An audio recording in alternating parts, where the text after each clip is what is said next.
दोस्तों, गुरु नानक देव जी की चौथी उदासी 1517-1521 उनकी सबसे विस्तृत और प्रभावशाली यात्राओं में से एक थी। इस यात्रा के दौरान उन्होंने पश्चिमी और मध्य एशिया के कई देशों का भ्रमण किया, जहां उन्होंने विभिन्न धर्मों, संस्कृतियों और समाजों का अध्ययन किया तथा अपने उपदेशों के माध्यम से सत्य, प्रेम, एकता और ईश्वर की भक्ति का संदेश दिया।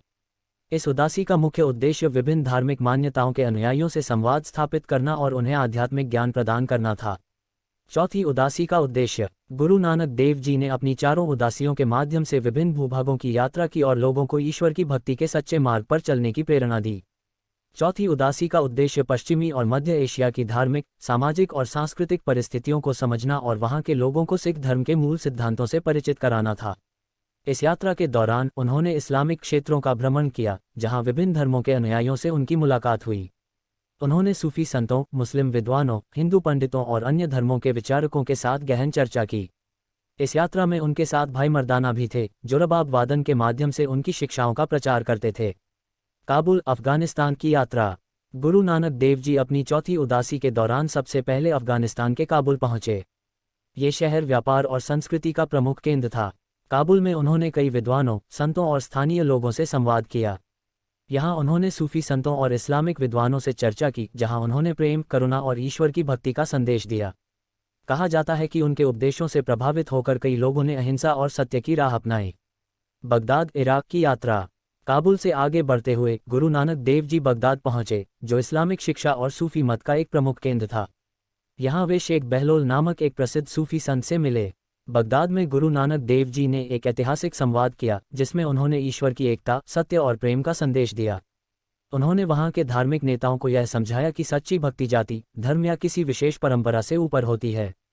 गुरु नानक देव जी ने बगदाद में अपने प्रवचनों के माध्यम से यह स्पष्ट किया कि ईश्वर केवल एक है और सभी मानव एक समान हैं। उनके विचारों से प्रभावित होकर वहां के लोगों ने उनका सम्मान किया और उनके विचारों को अपनाने का प्रयास किया। फारस, ईरान की यात्रा। गुरु नानक देव जी मक्का और मदीना के बाद फारस, ईरान पहुंचे। ये स्थान उस समय इस्लामिक दर्शन और सूफी मत का प्रमुख केंद्र था। यहाँ उन्होंने कई सूफी संतों और विद्वानों से संवाद किया।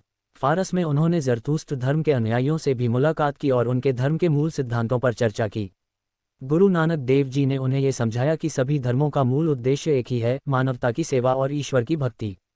तुर्की की यात्रा। फारस से आगे बढ़ते हुए गुरु नानक देव जी तुर्की पहुंचे। उस समय तुर्की इस्लामिक दुनिया का एक प्रमुख केंद्र था। यहाँ उन्होंने तुर्क विद्वानों और इस्लामिक धर्मगुरुओं से संवाद किया। गुरु नानक देव जी ने ये संदेश दिया कि सच्ची भक्ति किसी एक धर्म या परंपरा तक सीमित नहीं है, बल्कि यह सभी के लिए समान है।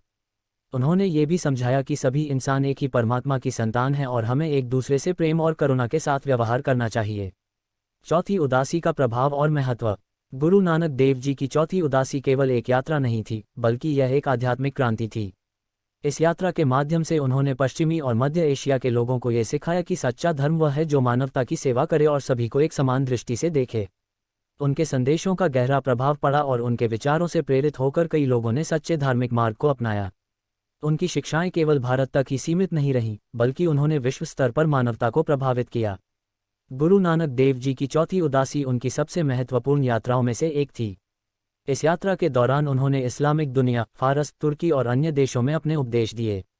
उन्होंने सूफी संतों, मुस्लिम विद्वानों और अन्य धार्मिक नेताओं से संवाद किया और उन्हें प्रेम, सेवा और सच्ची भक्ति का मार्ग दिखाया। गुरु नानक देव जी का ये संदेश आज भी प्रासंगिक है, जो हमें सिखाता है कि धर्म का मूल उद्देश्य केवल पूजा पाठ नहीं, बल्कि मानवता की सेवा और सच्चे प्रेम की भावना को बढ़ावा देना है।